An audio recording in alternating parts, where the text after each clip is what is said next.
நம்ம வந்து fire extinguisher பார்த்துருக்கோம் இல்லையா?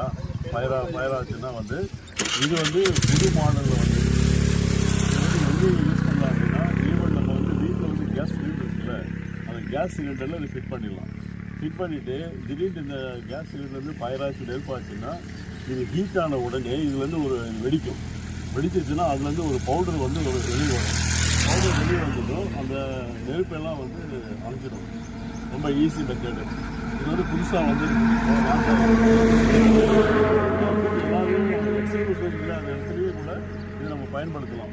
இப்போ ஒரு இடத்துல ஃபயர் ஆகிடுச்சு அப்படின்னும் போது இது அந்த இடத்துல பால் டைப்பில் இருக்கும் ஒன்று, அது இல்லாமல் இதுவும் இருக்குது. இந்த இடத்துல அதில் போட்டுட்டோம் அப்படின்னா கொஞ்ச நேரத்தில் வந்து இது ஹீட் ஆகும். ஹீட் ஆகிட்டு அப்படியே வெடிக்கும். வெடித்தாலும் பவுடர் வரும். அந்த பவுடர் வந்துச்சு அப்படின்னாக்கா உடனே அந்த நெருப்பெல்லாம் வந்து அணைச்சிடும். நீ ஓடி போய் எக்ஸ்டிங்விஷர் எடுத்துகிட்டு வந்து அதை ஆன் பண்ணி செய்யணும் அப்படின்ற அவசியமே கிடையாது. ஜஸ்ட் லைக் இது போட்டுடணும். இது சிலிண்டரில் ஃபிட் பண்ணுறது ப்ளஸ் காரில் ஃபிட் பண்ணுறது, எங்கெங்கே வந்து ஃபயர் ஆகிறதுக்கு சான்சஸ் இருக்கோ அந்த இடத்துல எல்லாமே நம்ம ஃபிட் பண்ணுறது.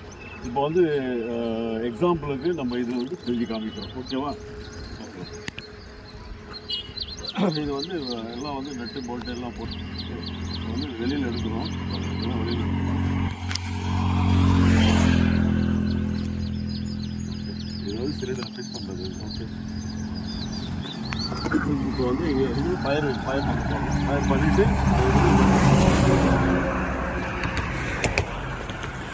எக்ஸாம்பிள்